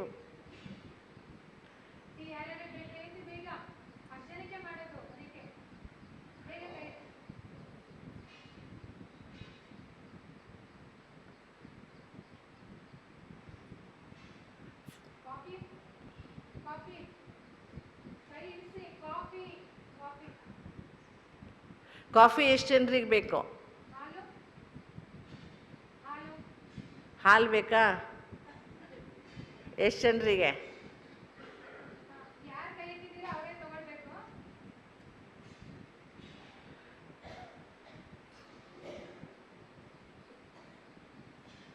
ವಿಟಮಿನ್ ಡಿ ಬಗ್ಗೆ ನಾನು ಹೇಳ್ತಾ ಇದ್ದೆ, ಹೇಗೆ ಸೂರ್ಯನ ಎದುರಿಗೆ ಹೋಗದೇ ಇದ್ದರೆ ಸೂರ್ಯಪ್ರಕಾಶ ಸಿಗದೆ ವಿಟಮಿನ್ ಡೆಫಿಷಿಯನ್ಸಿ ಆಗುತ್ತೆ. ಹಾಗೆ ಪರಮಾತ್ಮ ಶಿವನಿಂದ ಶಕ್ತಿ ತೆಗೆದುಕೊಳ್ಳದೆ ಇದ್ದರೆ ನಮಗೆ ಭಗವಂತ ಕೊಡುವ ಶಕ್ತಿಯ ಡೆಫಿಷಿಯನ್ಸಿ ಆಗಿ ಆಗಿ ಆಗಿ ಆಗಿ ಆಗಿ ಏನಾಗ್ಬಿಟ್ಟಿದ್ದೀವಿ? ಈಗ ತುಂಬ ನಿತ್ರಾಣ ಆಗಿಬಿಟ್ಟಿದ್ದೀವಿ, ತ್ರಾಣಹೀನರು, ಶಕ್ತಿಹೀನರು. ಅದಕ್ಕೆ ಈಗ ಬರೀ ಗುಣಗಾನ ಮಾಡಿದರೆ, ನೀವು ಮನೇಲಿ ಕೂತ್ಕೊಂಡು ಸೂರ್ಯಪ್ರಕಾಶ ತುಂಬ ಶಕ್ತಿಶಾಲಿಯಾದದ್ದು, ಸೂರ್ಯಪ್ರಕಾಶದಲ್ಲಿ ವಿಟಮಿನ್ ಡಿ ಇದೆ, ಸೂರ್ಯಪ್ರಕಾಶದಿಂದ ಹಾಗೆಲ್ಲ ಆಗುತ್ತೆ ಅಂತ ಗಾಯನ ಮಾಡಿದ್ರೆ ವಿಟಮಿನ್ ಡಿ ಬರುತ್ತಾ? ಬರಲ್ಲ. ವಿಟಮಿನ್ ಡಿ ಬೇಕು ಅಂದರೆ ಏನು ಮಾಡಬೇಕು? ಇತ್ತೀಚಿನ ಪ್ರಕಾರ ಮಧ್ಯಾಹ್ನ 2 ಗಂಟೆಯಿಂದ 3 ಗಂಟೆವರೆಗೆ ವಿಟಮಿನ್ ಡಿ ಜಾಸ್ತಿ ಸಿಗುತ್ತಂತೆ. ಅದು ಬಹಳ ಯುಕ್ತ ಅಂತೆ. ಮೊದಲು ಬೆಳಗಿನ ಸಮಯ ಹೇಳ್ತಿದ್ರಲ್ವಾ, ಈಗ ಓಝೋನ್ ಪದರದಿಂದಾಗಿ ಬೆಳಗಿನ ಸಮಯದಲ್ಲಿ ವಿಟಮಿನ್ ಡಿ ಸರಿಯಾಗಿ ಸಿಗ್ತಾ ಇಲ್ಲ. ಇಳಿ ಹೊತ್ತು ಅಂದರೆ 12 ಗಂಟೆ ನಂತರ 2 ಗಂಟೆಯಿಂದ 3 ಗಂಟೆ ಅವಧಿಯಲ್ಲಿ ವಾಕಿಂಗ್ ಮಾಡಿ ಅಂತ ಡಾಕ್ಟರ್ಸ್ ಹೇಳಕ್ಕೆ ಶುರು ಮಾಡಿದ್ದಾರೆ. ಈಗ ಎಲ್ಲೂ ಅಲ್ಲದಿದ್ದರೆ ನಿಮ್ಮನೆ ತಾರಸಿ ಮೇಲಾದರೂ ಕೂತ್ಕೊಳ್ಳಿ, ಮುಂದಾದರೂ ಕೂತ್ಕೊಳ್ಳಿ.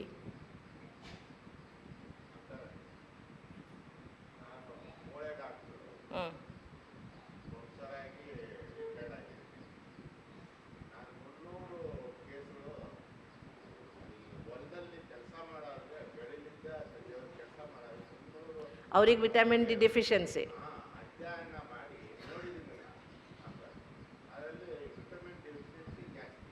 ಅವ್ರಿಗೆ ಜಾಸ್ತಿ ಇದೆ, ಯಾಕಂದರೆ ಜಾಸ್ತಿ ತಗೊಳ್ತಾರೆ ಅವರು ಸೂರ್ಯಪ್ರಕಾಶವನ್ನು.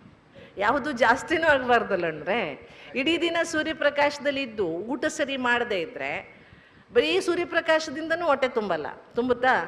ಇಲ್ಲ. ಮತ್ತು ಬಹಳ ಮಧ್ಯಾಹ್ನ 12 ಗಂಟೆ ಬಿಸಿಲೆಲ್ಲ ಒಳ್ಳೆಯದಲ್ಲ. ಎಷ್ಟು ಎಸ್ಪೆಷಲಿ ಈಗ ಓಝೋನ್ ತೂತಾಗಿರುವ ಸಮಯದಲ್ಲಿ ಬಹಳ ಅದರದ್ದು ವರ್ಸ್ ಎಫೆಕ್ಟ್, ಉಲ್ಟಾ ಎಫೆಕ್ಟು ಆಗ್ತಾ ಇದೆ. ಹಾಗೆ ಶಿವಬಾಬನ ಜೊತೆಗೆ ನಮ್ಮ ಸಂಬಂಧ ಇರಬೇಕು. ಆದರೆ ಶಿವಬಾಬನೇ ಎಲ್ಲ ಮಾಡ್ತಾನೆ ಅಂತ ತಿಳ್ಕೊಂಡು ಕೂತ್ಕೊಳ್ಳೋವಂಗಿಲ್ಲ. ಮತ್ತೆ ನಾವೇನು ಮಾಡಬೇಕಾಗುತ್ತೆ? ಬಾಬಾ ಮಾಡ್ತಾರೆ ಎಲ್ಲ, ನಾವು ಬಾಬನ ಮೇಲೆ ಬಿಟ್ಬಿಟ್ಟಿದ್ದೀವಿ ಕೊರೆ, ಬಾಬಾ ಮಾಡ್ತಾನೆ, ಅವನಿಗೇನು ಬೇರೆ ಕೆಲಸ ಇಲ್ವಾ? ನಮ್ಮನೆ ಕೆಲಸ ಮಾಡೋದಷ್ಟೇ ಅವನ ಕೆಲಸನಾ? ಹೇಳಿ ನೋಡೋಣ. ಹಾಗೂ ಆಗಲ್ಲಲ್ವ. ನಮ್ಮ ಕೆಲಸ ನಾವು ಮಾಡಬೇಕಾಗ್ತದೆ. ನಮಗೇನು ಶಕ್ತಿ ಬೇಕು ನಾವು ತಗೊಳ್ಬೇಕು, ನಾವು ಅದನ್ನು ಇಂಪ್ಲಿಮೆಂಟ್ ಮಾಡಬೇಕು, ನಮ್ಮ ಮೇಲೆ ನಾವು ಉಪಯೋಗಿಸ್ಕೊಳ್ಬೇಕು. ಸದ್ಗುರುವಾದ ಭಗವಂತನು ಕೇವಲ ಮಾರ್ಗದರ್ಶಕ, ಆತ್ಮೋದ್ಧಾರಕ್ಕಾಗಿ ನಾವೇ ಪುರುಷಾರ್ಥ ಮಾಡಬೇಕು. ಅಂಡರ್ಲೈನ್ ಪಾಯಿಂಟ್ ಇದು. ಅವನು ಕೇವಲ ಮಾರ್ಗದರ್ಶಕ, ನಮ್ಮ ಆತ್ಮೋದ್ಧಾರಕ್ಕೆ ನಾವೇ ಪುರುಷಾರ್ಥ ಮಾಡಬೇಕು. ಬಾಬಾ ಆಶೀರ್ವಾದ ಮಾಡೋದಿಲ್ಲ. ಇತ್ತೀಚೆಗೆ ಅಂತೂ ಭಾಳ ಜನಕ್ಕವ್ರೆ, ಸ್ವಲ್ಪ ಆಶೀರ್ವಾದ ಮಾಡಿಬಿಡಿ ಅಂತ ಬರ್ತಾರೆ. ಹೌದು, ಬಹಳ ಜನ ಇನ್ನೂ ಸುಧಾರಿತ ಭಾಷೆ ಅಂದರೆ ಎದುರಿಗೆ ನಿಂತ್ಕೊಂಡು ದಿನ ಬಂದು ದೃಷ್ಟಿ ಕುಡಿಯೋಕ್ಕವ್ರೆ, ದೃಷ್ಟಿ ಕೊಡಿ ಅಂತ. ಕೇವಲ ಯಾರ್ದು ದೃಷ್ಟಿ ತಗೊಳ್ಬೇಕು, ಶುದ್ಧತೆಯ ದೃಷ್ಟಿ, ನಮ್ಮಲ್ಲಿ ಪವಿತ್ರತೆಯ ದೃಷ್ಟಿ ಬೆಳೀಲಿ ಅಂತ ತಗೊಳ್ಬೇಕು. ಆದರೆ ಯಾರ್ದು ದೃಷ್ಟಿಯಿಂದ ನಾವು ಪಾವನ ಆಗಿಬಿಡೋದಿಲ್ಲ, ಯಾರ್ದು ಆಶೀರ್ವಾದದಿಂದ ನಾವು ಪಾವನರಾಗ್ಬಿಡೋದಿಲ್ಲ. ಅದಕ್ಕಾಗಿ ನಾವು ಪುರುಷಾರ್ಥವನ್ನು ಮಾಡಬೇಕು. ಅವನು ದಾರಿ ತೋರಿಸ್ತಾನೆ, ನಮ್ಮ ಉನ್ನತಿಗೆ ನಾವೇ ಆ ದಾರಿಯಲ್ಲಿ ನಡೆಯಬೇಕು. ಬಹಳ ಇಂಪಾರ್ಟೆಂಟ್. ಅವನ ದಾರಿ ತೋರಿಸ್ತಾನೆ, ಆದರೆ ನಮ್ಮ ಉನ್ನತಿಗೆ ನಾವೇ ಆ ದಾರಿಯಲ್ಲಿ ನಡೆಯಬೇಕು. ಸದ್ಗುರುವಾದ ಭಗವಂತ ಅವನು ಮಾರ್ಗದರ್ಶಕ, ಕೈ ಹಿಡಿದು ನಡೆಸ್ತಾನೆ, ಆದರೆ ನಾವು ನಡಿಬೇಕು. ಮಾರ್ಗ ತೋರಿಸ್ತಾನೆ, ಆ ಮಾರ್ಗದಲ್ಲಿ ಹೆಜ್ಜೆ ಇಡಬೇಕು, ಪುರುಷಾರ್ಥ ಮಾಡಬೇಕು. ತನ್ನಷ್ಟಕ್ಕೆ ತಾನೇ ಆಗಿ ಬಿಡೋದಿಲ್ಲ. ಹೇಳ್ತಾರೆ, ಕೋಶಿಶ್ ಕರ್ನೆ ವಾಲೋಂ ಕಿ ಕಭಿ ಹಾರ್ ನಹಿ ಹೋತಿ, ಅಗರ್ ಕೋಶಿಶ್ ನಹಿ ಕರೆಂಗೆ ತೋ ಹಾರ್ ನಿಶ್ಚಿತ ಹೈ. ಸದ್ಗುರುವಾದ ಭಗವಂತನ ಬಳಿ ಬರಲು ನಾವೇ ನಮ್ಮ ಹೃದಯ ಶುದ್ಧೀಕರಿಸಿಕೊಳ್ಬೇಕು. ಸದ್ಗುರುವಾದ ಭಗವಂತನ ಮಾತು ಕೇಳಲು ನಮ್ಮ ಕಿವಿ ತೆರೆದಿಟ್ಟುಕೊಳ್ಬೇಕು.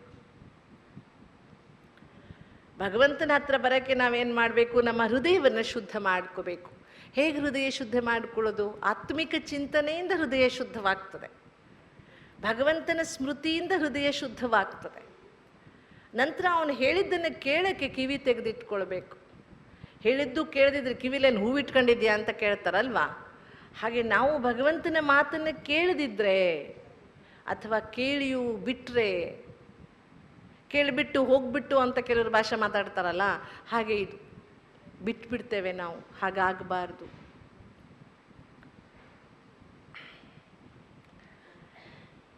ಸದ್ಗುರುವಾದ ಭಗವಂತನ ಮೇಲೆ ವಿಶ್ವಾಸವಿಡಲು ಹೊರಗಣ್ಣು ಮುಚ್ಚಬೇಕು. ಸದ್ಗುರುವಾದ ಭಗವಂತನಿಗೆ ಅರ್ಪಣೆಯಾಗಲು ವಿಶಾಲ ಹೃದಯಿಯಾಗಬೇಕು. ಹೊರಗಣ್ಣು ಮುಚ್ಚಬೇಕು ಅಂದರೆ ಹೊರಗೆ ನೋಡುವುದನ್ನು ಬಿಡಬೇಕು ಅಂತ. ಕಣ್ಣು ಮುಚ್ಕೊಂಡು ಎಷ್ಟೊತ್ತು ನಡೆಯೋಕ್ಕಾಗುತ್ತೆ? ಹಾಗಲ್ಲ. ಹೊರಗಣ್ಣು ಮುಚ್ಚುವುದು ಅಂದರೆ ಹೊರ ನೋಟವನ್ನು, ಹೊರಗಿನ ದೃಷ್ಟಿಕೋನವನ್ನು ಬಂದ್ ಮಾಡ್ಕೋಬೇಕು. ಬರೀ ಅದು ಇದು ಇದು ಅದು ಅದನ್ನೇ ನೋಡುವ ಮನೋಭಾವ. ಇವತ್ತು ನಾವು ಕೇಳಿದ್ವಿ ಮಮ್ಮಾರವರ ಬಗ್ಗೆ. ಮಮ್ಮ ಏನೂ ನೋಡ್ತಿರ್ಲಿಲ್ಲ, ಆಚೆ ಈಚೆ ಇದೇನೂ ನೋಡ್ತಿರ್ಲಿಲ್ಲ. ನೀವು ನೋಡಿದ್ದೀರಾ? ಈ ಕುದುರೆ ಗಾಡಿಗೆಲ್ಲ ಕುದುರೆ ಕಟ್ತಾರಲ್ಲ, ಅದಕ್ಕೆ ಹಿಂಗೆ ಕಣ್ಣಿಗೆ 2 ಪಟ್ಟಿ ಕಟ್ಟಿರ್ತಾರೆ, ನೋಡಿದ್ದೀರಾ? ಎಷ್ಟು ಜನ ನೋಡಿದ್ದೀರಿ? ಕುದುರೆ ಗಾಡಿಗೆ ಹಿಂಗೆ ಕಟ್ಟಿರ್ತಾರೆ ಕುದುರೆಗೆ. ಯಾಕೆ ಹೇಳಿ? ಅದು ಆಚೆ ಈಚೆ ನೋಡಿದ್ರೆ ನಿನ್ನ ಪಲ್ಟಾಯಿಸ್ತದೆ. ಅದಕ್ಕೆ ಆಚೆ ಈಚೆ ನೋಡಬಾರ್ದು ಅಂತ ಹಿಂಗೆ ಕಟ್ಟಿರ್ತಾರೆ. ನಮಗೆ ಯಾರೂ ಕಟ್ಟಲ್ಲ, ನಾವೇ ಕಟ್ಕೋಬೇಕು. ಹೊರಗಣ್ಣು ಮುಚ್ಚಬೇಕು. ಭಗವಂತನಿಗೆ ಅರ್ಪಣೆಯಾಗಬೇಕು ಅಂದರೆ ವಿಶಾಲ ಹೃದಯ ಆಗಬೇಕು. ಬಹಳ ಸಂಕುಚಿತ ಹೃದಯ.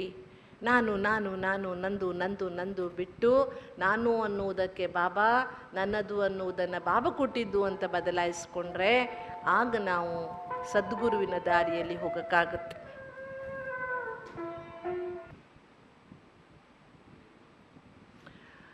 ಟ್ರಾಫಿಕ್ ಕಂಟ್ರೋಲ್ ಹಾಡು ಬಂದಾಗ ಎಲ್ಲರೂ ಶಾಂತವಾಗಿ ಕೂತ್ಕೊಳ್ತೀರಲ್ಲ, ಏನು ಮಾಡ್ತೀರಿ? 1 ಸೆಕೆಂಡ್ನಲ್ಲಿ ಬಾಬನ ಹತ್ರ ಹೋಗೋ ಅಭ್ಯಾಸ ಮಾಡ್ತೀರಾ? ಸ್ಟಾಪ್ ಬಂದ ತಕ್ಷಣ ಸ್ಟಾಪ್ ಆಗುತ್ತಾ? ಅದ್ರ ಕಡೆ ಅಟೆನ್ಷನ್ ಕೊಡಬೇಕು. ಸ್ಟಾಪ್. ಹಾಡು ಕೇಳ್ತಾ ಹಾಡಿನ ಜೊತೆಗೆ ಹೋಗಬಾರ್ದು. ಹಾಡು ಏನು ಹೇಳ್ತದೆ, ಹಾಡು ಬಂತ ರೆಡ್ ಸಿಗ್ನಲ್ ಇದೆ ಅಂತ ತಿಳ್ಕೊಳ್ಳಿ. ರಸ್ತೆಯಲ್ಲಿ ಹೋಗುವಾಗ ಎಷ್ಟು ಫಾಸ್ಟ್ ಗಾಡಿ ಆದರೂ ರೆಡ್ ಸಿಗ್ನಲ್ ನೋಡಿದ ತಕ್ಷಣ ಏನು ಮಾಡಿಬಿಡುತ್ತೆ? ಸಡನ್ ಬ್ರೇಕ್ ಬೀಳುತ್ತೆ, ನಿಂತೋಗುತ್ತೆ. ಹಾಗೆ ನಾವು ಸಹ ತಕ್ಷಣ ಮನಸ್ಸನ್ನು, ಇದು ಅಭ್ಯಾಸ. ಟ್ರಾಫಿಕ್ ಕಂಟ್ರೋಲ್ ಒಂದು ಅಭ್ಯಾಸ. ಅಂತಿಮ ಸಮಯದಲ್ಲಿ ಸಡನ್ನಾಗಿ ಸ್ಟಾಪ್ ಅಂದ ತಕ್ಷಣ ಸ್ಟಾಪ್ ಆಗಿ ನಾವು ಹೋಗುವುದಕ್ಕೆ ಅಭ್ಯಾಸ ಆಗುತ್ತಾ ಅನ್ನುವುದನ್ನು ಚೆಕ್ ಮಾಡಿಕೊಳ್ಬೇಕು ನಾವು.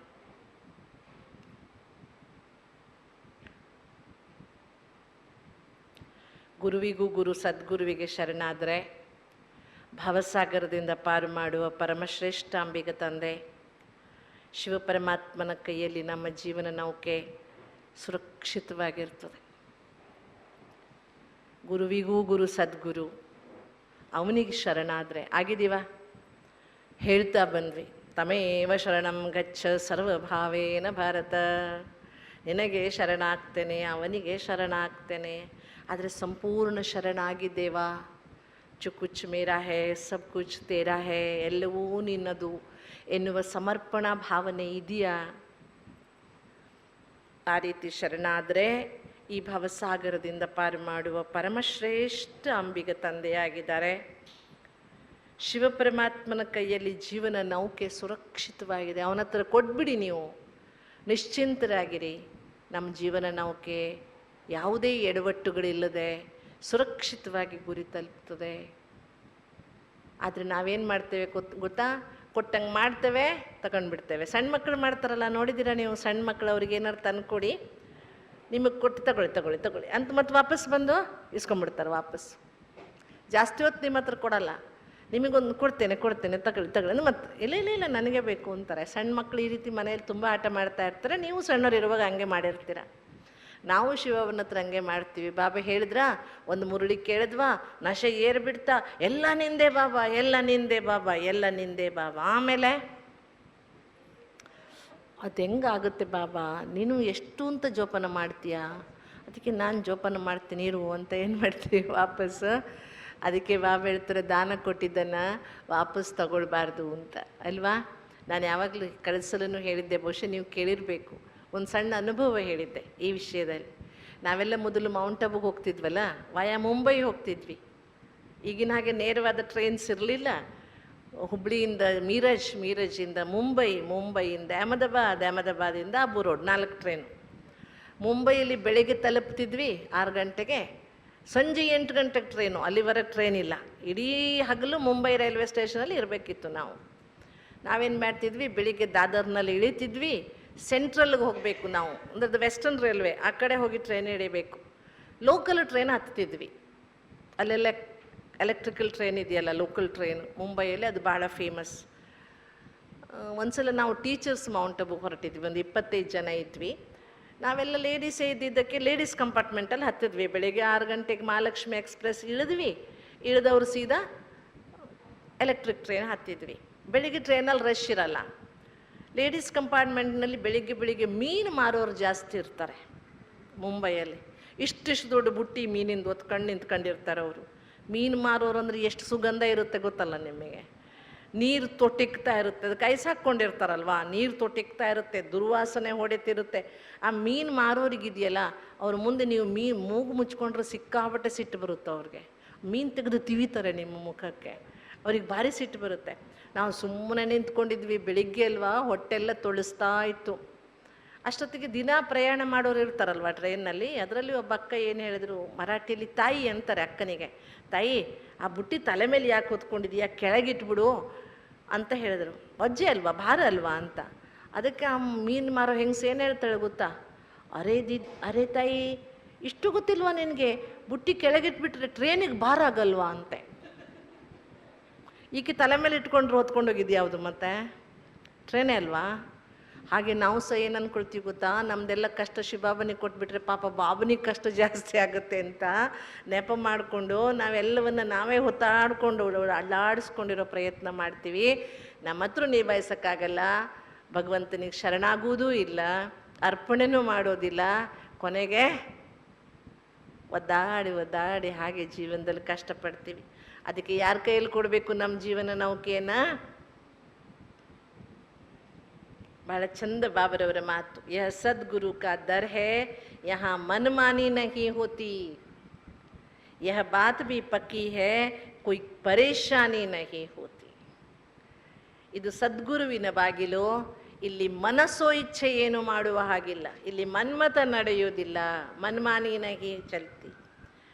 ಇದು ಪಕ್ಕ ಇದೆ. ಅವನ ಮಾತಿನಂತೆ ನಡೆದ್ರೆ ನಿಮಗೆ ಯಾವುದೇ ಪರೇಶಾನಿನೂ ಆಗೋದಿಲ್ಲ, ಯಾವ ಕಷ್ಟವೂ ಆಗೋದಿಲ್ಲ. ಸದ್ಗುರುವಿನ ಬಾಗಿಲಾಗಿರೋದ್ರಿಂದ, ಸದ್ಗುರುವಿನ ಮನೆಯಾಗಿರೋದ್ರಿಂದ ಅವನು ಹೇಳ್ದಂಗೆ ಕೇಳಿದ್ರೆ ನಿಮ್ಗೆ ಯಾವ ಪರೇಶಾನಿನೂ ಆಗೋದಿಲ್ಲ. ಬಹಳ ಚಂದ ಮಾತು. ಯಹ ಸದ್ಗುರು ಕಾ ದರ್ ಹೈ, ಯಹಾ ಮನ್ಮಾನಿ ನಹಿ ಹೋತಿ, ಯಹ ಬಾತ್ ಭಿ ಪಕ್ಕಿ ಹೈ ಕಿ ಕೊಯ್ ಪರೇಶಾನಿ ಭಿ ನಹಿ ಹೋತಿ. ಬಾಬಾ ಹೇಳ್ದಂಗೆ ಕೇಳಿದ್ರೆ, ಬಾಬನ ಕೈಯಲ್ಲಿ ಕೈ ಇಟ್ಟು ನಡೆದ್ರೆ, ಬಾಬನಿಗೆ ಎಲ್ಲವನ್ನು ಒಪ್ಪಿಸಿದರೆ, ಬಾಬನಿಗೆ ಶರಣಾದರೆ, ಬಾಬನ ಮುಂದೆ ತಲೆಬಾಗಿದ್ರೆ, ನಮ್ಮದೆಂಥ ಕಷ್ಟಗಳಿದ್ರೂ ಅವನೇನು ಮಾಡ್ತಾನೆ, ದೂರ ಮಾಡ್ತಾನೆ. ಏನು ಮಾಡೋಣ ಅದಕ್ಕೆ? ಏನು ಮಾಡೋಣ? ಬರೀ ನಮಸ್ಕಾರ ಮಾಡಿ ಚಮತ್ಕಾರ ಮಾಡೋಣವೋ, ಅಥವಾ ನಿಜವಾಗಿ ನಮಸ್ಕಾರ ಅಂದರೆ ತೇರಾ ತುझे ಅರ್ಪಣ್. ನಮಸ್ಕಾರ ಅಂದರೆ ಏನು ಹೇಳಿ? ತೇರಾ ತುझे ಅರ್ಪಣ್, ನಿನ್ನದೆಲ್ಲವೂ ನಿನಗೆ ಅರ್ಪಣೆ. ಆ ಭಾವನೆ ನಮ್ಮಲ್ಲಿ ಸದಾ ಜಾಗೃತವಾಗಿರಬೇಕು, ಬಹಳ ಅವಶ್ಯಕ. ಭಗವಂತನಿಗೆ ಲೌಕಿಕದಲ್ಲಿ ಹೇಳ್ತಾರೆ, ಅಲ್ಲಾಹ ಕೋ ಪ್ಯಾರಿ ಹೇ ಕುರ್ಬಾನಿ. ಅದಕ್ಕೆ ಪಾಪ ಅವರು ಮೊನ್ನೆ ನೋಡಿ ಲಕ್ಷ ಕುರಿಗಳನ್ನು ಕೊಂದುಬಿಟ್ರು ಪಾಪ. ಅಲ್ಲಾಹ ಕೋ ಪ್ಯಾರಿ ಹೇ ಕುರ್ಬಾನಿ ಅಂತ. ಯಾರು ಕುರಿ ಕುರ್ಬಾನಿ ಕೊಡುವುದಲ್ಲ, ಯಾರು ಕುರ್ಬಾನ್ ಆಗಬೇಕು? ನಾವು ಸ್ವತಃ ಆಗಬೇಕು. ಒಂದು ಬಹಳ ಚಂದ ಸ್ಲೋಗನ್ ಇದು.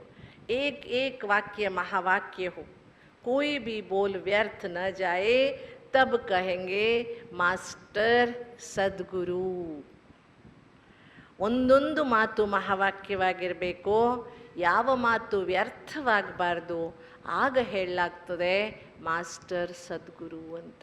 ನಾವಾಡುವ ಒಂದೊಂದು ಮಾತು ಮಹಾವಾಕ್ಯವಾಗಿರಬೇಕು, ಯಾವುದೇ ಮಾತು ವ್ಯರ್ಥವಾಗಬಾರ್ದು, ಆಗ ಹೇಳಲಾಗ್ತದೆ ಮಾಸ್ಟರ್ ಸದ್ಗುರು. ಆಗಬೇಕಾ ಬೇಡವಾ ಮಾಸ್ಟರ್ ಸದ್ಗುರು?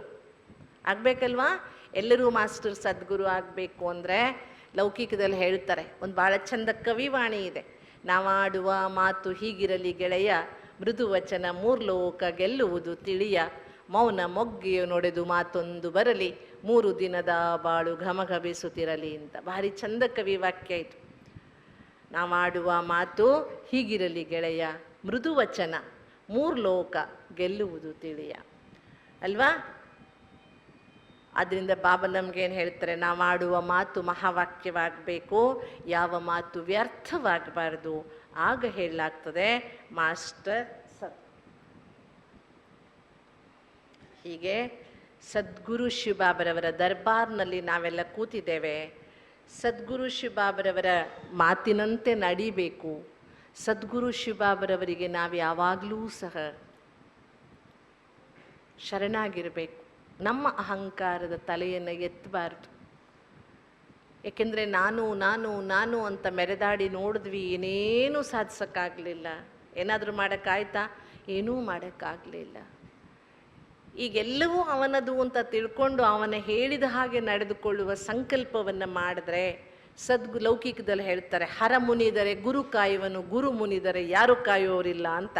ಲೌಕಿಕದಲ್ಲಿ ಹೇಳ್ತಾರೆ, ಈಶ್ವರ ಮುನಿದ್ರೂ ಪರವಾಗಿಲ್ಲ ಅಂತ ಗುರುಗಳಿಗೆ ಮುನಿಸ್ಕೋಬಾರ್ದು ಅಂತ. ಅವ್ರಿಗೆ ಗೊತ್ತಿಲ್ಲ ಹರನೇ ಗುರು ಅಂತ. ಅವ್ರಿಗೇನು ಗೊತ್ತಿಲ್ಲ? ಹರನೇ ಗುರು. ಯಾವ ಮನುಷ್ಯನೂ ಗುರು ಅಲ್ಲ. ಹರ ಅಂದರೆ ಎಲ್ಲರ ಕಷ್ಟವನ್ನು ಹರಣ ಮಾಡುವವನು, ಅವನೇ ಸದ್ಗುರು. ಅವನೇ ಸದ್ಗುರುವಾಗಿ ಸಿಕ್ಕಿರುವಾಗ ನಮ್ಮ ಜೀವನದಲ್ಲಿ ಮತ್ಯಾವ ಸಮಸ್ಯೆಯು ಬರುವುದಕ್ಕೆ ಸಾಧ್ಯವೇ ಇಲ್ಲ. ಅದರಿಂದ ಪರಮ ಸದ್ಗುರು ಪರಮಾತ್ಮ ಪರಮೇಶ್ವರ ಸದ್ಗುರುವಾಗಿ ಸಿಕ್ಕಿದ್ದಾನೆ.